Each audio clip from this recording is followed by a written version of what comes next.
I bought this device some time ago. It's for setting your tailstock offset. And as you can see, these lines are very close together. It's been very hard for me to try to get an accurate setup with this. So what I'd like to do is create a fixture setup for this where I can actually use an indicator rather than trying to read those little lines on that scale. So hopefully I'll be able to use something of this old setup that I had. It was a height gauge and it had a little bit of slop in it and really never worked well. So it's going to be disassembled and I'm going to try to reuse it as part of my setup fixture for the tailstock offset. So what I'd like to do is I'm going to make an internal taper that will accept this. Not necessarily all of it, maybe 1.5 inches here at the top end needs to lodge in nicely. And that insert is going to go into this hole so that I'll be able to place this in there like so, and it's going to be tight. Now this is a 1-inch diameter piece of material I put in the chalk, and I've just taken the skin off of it here, a few thousandths off there, and I put a center in it. Here is my offset tool that I purchased, and now I can stick the center of this into the center of that. This end of this tapered piece here had a center in it, and I have put a dead center in here. So what I'm trying to do now is set the angle, that's this angle down here, trying to set that so that I can wind my compound over here and produce the same angle for my internal part that is going to accept this, my internal Morse taper. So right now we've just set this on 0, and if I wind the compound, we'll watch the gauge here. If we turn the light out we can see that better. Yeah, and we are going plus on that. I know it says minus, but it's plus. And what I can do now is take a hammer here and just tap this a little bit, about half the distance, and re-zero that. And now I can wind a little bit more and see if we're going plus still. And we are. So I can tap it a little more. Same place. I'm going to go all the way to 0 this time, or close to it there. And we're going to wind again and see if we're still going plus, and we are. Now this could go on for a while until we get no indicator movement as we wind plus or minus direction on the compound here, on this right here. I think we're pretty close now. We have a little bit of movement back and forth, but if you watch that, we're winding now, and it's moving a little bit back and forth as I'm winding, but we're still winding here, still winding, and it's staying pretty stable here. I think probably I'm not going to get any closer than this. So the way I'm set up on the lathe right now, I'm going to be starting to bore at the small end and gradually getting bigger as I advance.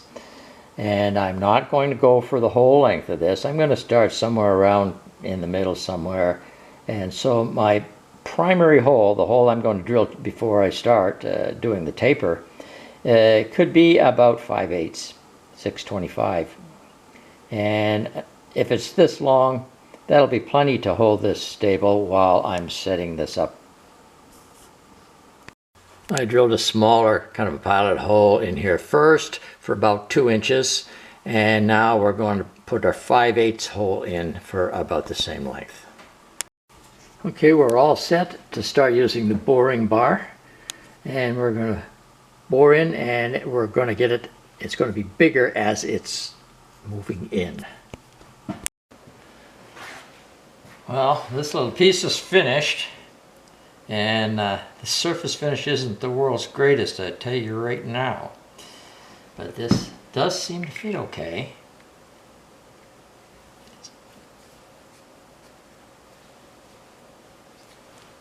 Yeah, really good. So that should do what I want.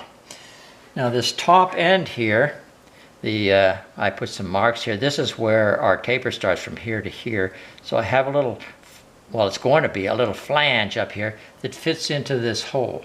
So I can drop this thing and everything. All right, there's our bushing. The bigger, wider part at the top will fit into here, the wider part at the top. And then this bottom section here should be, hopefully, a press fit for this area right here. So I just have to take this and press fit it into that hole, and then this will be sticking up way too high, so I'll have to run a cutter over top and reduce it to the same height as this surface. Looks like a pretty good solid fit in here. We are going to have to cut down that top somewhat so it's flush with the top of here, but it's in there pretty tight. So far, so good.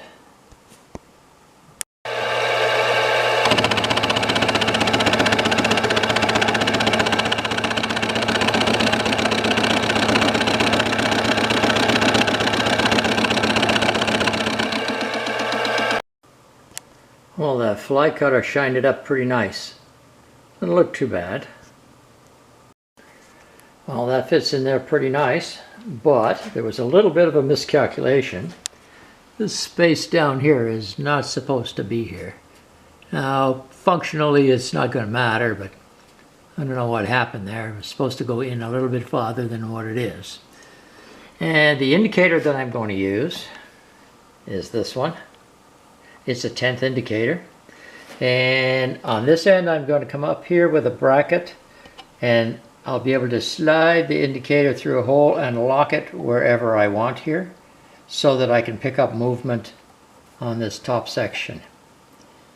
And I could actually use anything to mount this indicator, maybe some kind of a bracket on the side, but this is off something else that I want to be able to use it for, so it would be nice to be able to get it in and out quickly from either gauging that I want to do. I've adapted some brackets here to my old grinder stand, and we're not going to be describing that in any detail because probably you don't have an old grinder stand, you'd be doing something else. Anyway, the indicator does not necessarily have to be this far out. It just so happened that I had this long probe that attached to the indicator, and I had this already made for something else. I'm going to use it on this project now. So what we need to do is install the offset tool here and just rotate it into place. And then slightly adjust that indicator. And I'm going to have to put the camera down to do that. So all I just did was zero out the indicator. Now I got to make sure that this one here is backed off so you have room to move. And let's say you want to offset maybe 50 thou. You would just turn this and watch the dial on your indicator. I'll turn this a little bit here. Well, we didn't back it off far enough on the other end. Okay, we'll turn that until we get, I still didn't back it off enough. There we go. And 50 thousandths of an inch, which is a lot easier for me anyway than trying to read this scale, which is out of focus. There we go.